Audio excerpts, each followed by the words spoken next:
besar ini. 절대 우리한테는 쉬운 경기 아니라서 선수들 스스로 잘 알 것이다. Pemain Kiper naturalisasi, Martin Paes, yang dinantikan kehadirannya, semakin dekat untuk bisa membela skuad Garuda. Jadwal sidang di Pengadilan Arbitrase Olahraga, CAS, yang akan digelar pada pertengahan Agustus mendatang menjadi titik terang bagi harapan para pendukung Timnas Indonesia.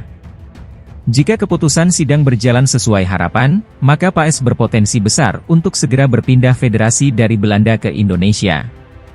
Kehadiran Paes diyakini akan menjadi kekuatan tambahan bagi lini belakang Timnas Indonesia.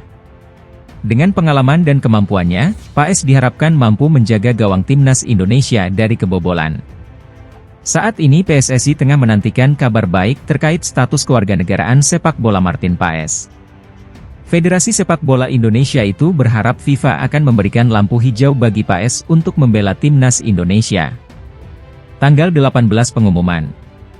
Insya Allah kita akan berusaha memenangkan itu, ujar Nusi. Pemain FC Dallas ini pernah membela Timnas Belanda U21 di masa lalu, sehingga proses perpindahan federasinya menjadi rumit. Setelah FIFA menolak pengajuan perpindahan Federasi Paes, Federasi Sepak Bola Indonesia ini langsung mengajukan banding. Banding ini akan disidangkan pada pertengahan Agustus mendatang. Jika FIFA tetap pada pendiriannya, PSSI masih memiliki opsi untuk mengajukan banding ke Pengadilan Arbitrase Olahraga, CAS. Namun, hingga saat ini belum ada tanda-tanda PSSI akan mengambil langkah tersebut. Timnas Cina mulai mempersiapkan diri jelang berlaga di putaran ketiga kualifikasi Piala Dunia 2026 zona Asia. Sang pelatih, Branko Ivankovic terus memantau perkembangan anak asuhnya. Tim negeri tirai bambu tergabung di grup C pada ronde ketiga kualifikasi Piala Dunia 2026 zona Asia. Mereka bersaing melawan Timnas Indonesia, Timnas Arab Saudi, Timnas Bahrain, Timnas Jepang, dan Timnas Australia. Pada partai pembuka, Cina berjumpa Jepang di Stadion Saitama, Jepang, 5 September 2024. Kemudian menjamu Arab Saudi di Stadion Dalian, Cina, 10 September 2024. Setelah itu, Cina ditantang Australia di Stadion Adelaide Oval, Australia, 10 Oktober 2024. 5 hari berselang, giliran Timnas Indonesia yang dijamu di Stadion Qingdao, Cina.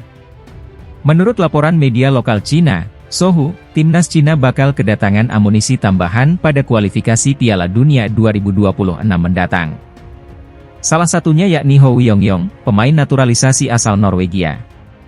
Sosok berusia 26 tahun itu punya kualitas mumpuni sebagai gelandang.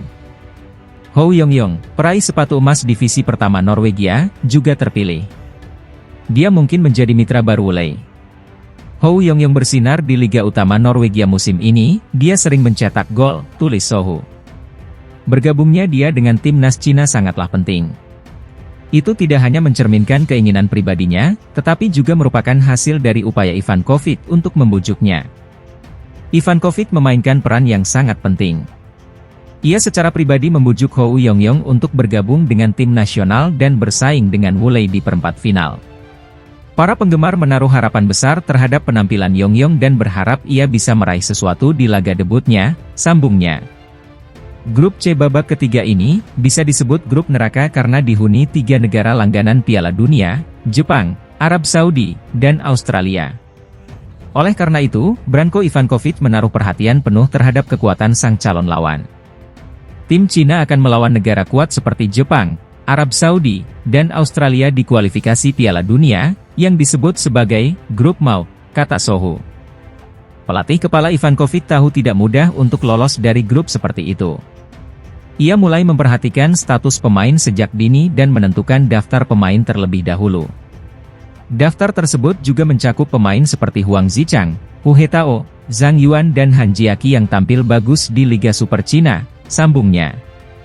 Sohu juga menyebut laga tandang perdana melawan Jepang sebagai pertandingan yang sangat menantang. Meski Ivankovic pernah memimpin timnas Oman mengalahkan Jepang, namun kini situasinya berbeda. Fans tidak memiliki ekspektasi yang tinggi terhadap timnas Cina, namun hanya berharap bisa tampil maksimal dan berusaha meraih 1 poin di laga tandang, ujar media tersebut. Meski situasi suram, saya yakin semangat dan performa timnas Cina tidak akan mengecewakan ekspektasi media dan fans. Mereka akan memenangkan kejayaan bagi negara dan berjuang untuk kemenangan, pungkasnya. Skuad Garuda untuk pertama kali dalam sejarah berhasil lolos ke putaran ketiga kualifikasi Piala Dunia Zona Asia. Hal itu menyamai pencapaian Vietnam dan Thailand yang masing-masing jadi wakil ASEAN di putaran ketiga pada kualifikasi Piala Dunia 2018 dan 2022. Dia mengakui timnas Indonesia mengalami kemajuan pesat di bawah asuhan Shin Tae-yong yang menduduki kursi pelatih sejak 2019. Peningkatan ranking FIFA hingga melajunya Garuda ke event-event besar seperti Piala Asia 2023 telah jadi bukti nyata. Namun, berkaca kekuatan Garuda saat ini, timnas Indonesia dianggap harus membuktikan diri. Putaran ketiga kualifikasi Piala Dunia 2026 Zona Asia dianggap bakal jadi ujian sekaligus wadah membuktikan hal itu. Harus diakui memang level kita masih seperti itu. Kita baru mau mendekati level Asia, kata Kesit. Di Piala Asia 2023, timnas Indonesia berhasil melaju ke babak 16 besar.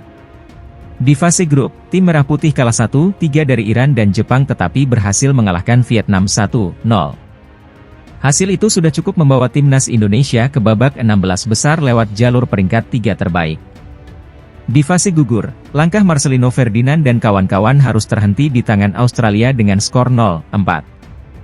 Melihat hasil yang diraih, timnas Indonesia cuma bisa mengalahkan Vietnam yang merupakan tim Asia Tenggara. Sementara 3 kekalahan didapat saat menghadapi lawan-lawan yang di atas kertas lebih baik. Kesit pun berharap timnas Indonesia bisa terhindar dari hasil buruk yang didapatkan Vietnam dan Thailand yang sama-sama jadi juru kunci di putaran ketiga.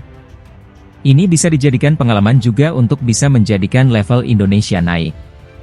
Bisa menembus 4 besar, putaran ketiga, jelas Kesit. Timnas Indonesia akan memulai grup C putaran ketiga dengan bertandang ke markas Arab Saudi pada 5 September 2024. Setelahnya, Garuda akan menjamu Australia 5 hari berselang. Jelang ronde 3 kualifikasi Piala Dunia 2026, timnas Indonesia masih mencari pemain naturalisasi untuk memperkuat skuad Garuda. Saat ini, PSSI dikabarkan telah mengantongi sejumlah calon pemain naturalisasi timnas Indonesia ronde 3 kualifikasi Piala Dunia 2026. Justinus Laksana, pengamat sepak bola membocorkan nama yang menjadi incaran yakni kiper FC Dallas di Liga Amerika Serikat, MLS, Martin Paes. Seperti yang diketahui, kualifikasi Piala Dunia 2026 sendiri dijadwalkan berlangsung September mendatang setelah pertandingan grup F berakhir. Pemain naturalisasi Sendri juga terbukti berhasil membawa timnas Indonesia lolos ke putaran final Piala Asia 2027 dan ronde 3 kualifikasi Piala Dunia 2026. Untuk itu dalam memperkuat skuad, jumlah pemain naturalisasi akan bertambah jelang ronde 3 kualifikasi. Martin Paes sendiri menjadi kandidat terkuat, ia juga telah resmi menjadi warga negara Indonesia, WNI, sejak April 2024 lalu. Paes juga mengaku telah siap membantu Shin Tae-yong membawa timnas Indonesia untuk lolos ke Piala Dunia 2026. Baginya, momen ini akan menjadi spesial lantaran ajang tersebut akan berlangsung di Amerika dan bisa bermain di Dallas kembali. Status Martin Paes jelang ronde 3 kualifikasi Piala Dunia 2026. Meski telah menjadi WNI, Martin Paes belum dapat berganti asosiasi dari Federasi Sepak Bola Belanda, KNVB, ke PSSI. Hal ini dikarenakan Paes pernah membela timnas Belanda U21 saat berusia 22 tahun. Oleh karena itu, permasalahan tersebut harus diselesaikan di Pengadilan Arbitrase Olahraga, Court of Arbitration for Sport, CAS, agar Paes bisa membela timnas Indonesia. PSSI juga telah membawa sengketa tersebut ke Pengadilan Arbitrase Olahraga atau CAS. Sehingga saat ini penggemar sepak bola dapat menunggu proses CAS dan sidang untuk menentukan status Martin Paes. Di lain sisi, Ketua PSSI Erick Thohir memastikan bahwa Martin Paes sudah bisa debut dengan timnas